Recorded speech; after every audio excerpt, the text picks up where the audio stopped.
आप देख रहे हैं सस्तक, मैं एडवोकेट अन्नपूर्णा श्रीवास्तव, खबर विंध्याचल मिर्जापुर से।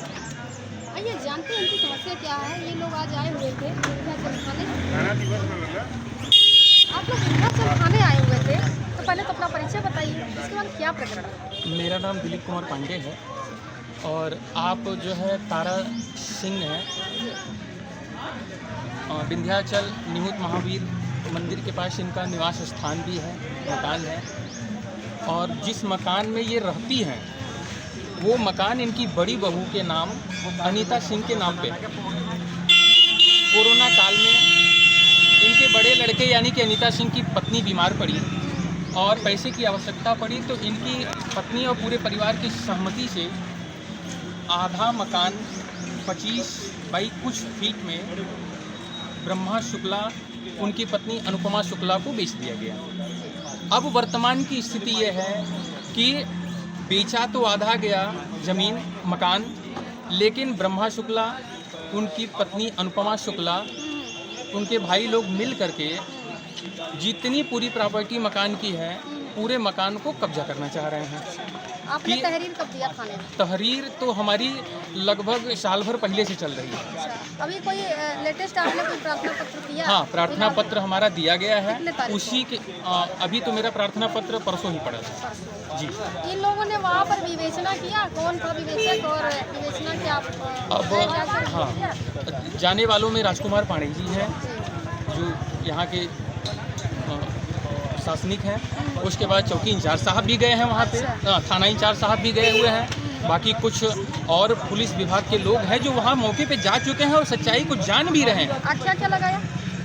आख्या यही है कि उनके द्वारा अनीता यानी कि इनकी बहू के भाई के खाते में 9 लाख रुपए अलग से पैसा भेजा गया है।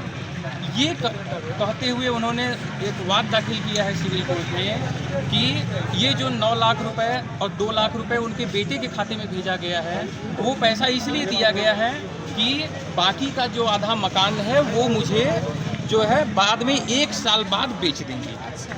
लेकिन जिस समय प्रथम बैनामा हुआ उस बैनामे के वक्त इसका न दस्तावेज में कहीं जिक्र है और न ही कहीं इसका उल्लेख किया गया है। और शासन प्रशासन भी जो है पूरी तरीके से विपक्ष का सहयोग कर रहा है।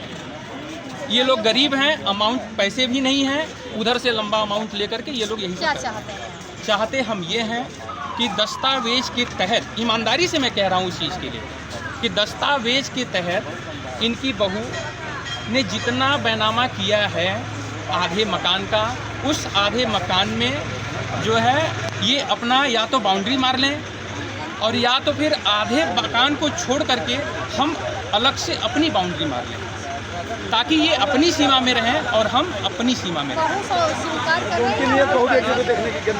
बहू तो स्वीकार करेंगी ही। अगर बहू को अगर बैनामा करना ही होता, अगर हमारे साथ नहीं होती तो वो पूरा बैनामा उनको नहीं कर देती। लेकिन अगर परिवार के किसी सदस्य के नाम एक जमीन है तो आपको क्या लग रहा है, क्या इसमें फर्जी पड़ा हुआ है? बिल्कुल, इसमें पूरी तरीके से शासन प्रशासन और उसके बाद जो ब्रह्मा शुक्ला लोग हैं ये लोग फर्जीवाड़ा कर रहे हैं। थाना कौन सा था? थाना विंध्याचल है। अच्छा, चौकी कौन सी है? चौकी कौन सी है? यहाँ की चौकी यही है थाना चौकी विंध्याचल सब यही है। थाने से आपको संतुष्टि? अब आज मैं आया हूँ, थाना दिवस था, बुलाया गया कि आइए समझौता हो जाए, लेकिन क्या कहते हैं थाना इंचार्ज साहब सीधे कह रहे हैं कि आप लोग उस मकान को खाली करें। समझौता किस आधार पर चाहते हैं? समझौता बस हमारा इतना ही है कि जिस पार्ट को बेचा गया है उसी पार्ट में लैट्रिन बाथरूम भी था, जो पहले सब परिवार एक साथ रहते थे। लेकिन अब स्थिति ये है कि वो लैट्रिन बाथरूम का पार्ट भी उन्हीं की तरफ है।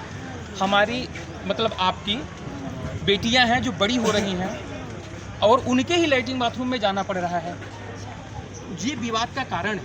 तो हम ये चाहते हैं कि उनकी सीमा में या तो वो बाउंड्री मार लें या तो हमारी सीमा में हम बाउंड्री मार लें, ताकि अपनी सीमा में हम अपना एक लैट्रिन बाथरूम बनवा सकें और उसमें हमारा परिवार शांति से रह सके। ना इनको हमारी सीमा से मतलब हो, ना हमको इनकी सीमा। आपने IGRS भी किया था? IGRS भी किया हुआ है। उसमें राजकुमार पांडे जी के द्वारा यह सीधे सीधे लिखा गया है कि ब्रह्मा शुक्ला ने यह बताया कि जो है मैंने इनको इतना पैसा दिया हुआ है और इन्होंने बाद में कहा था कि मैं बैनामा कर दूंगा, और यही रिपोर्ट उन्होंने दिखाया हुआ है। क्या आखिया में इन्होंने मुख्यमंत्री को गलत रिपोर्ट लगाया है? बिल्कुल गलत है, बिल्कुल रिपोर्ट गलत है, ओके, धन्यवाद। कोई रिपोर्ट सही नहीं है इनका।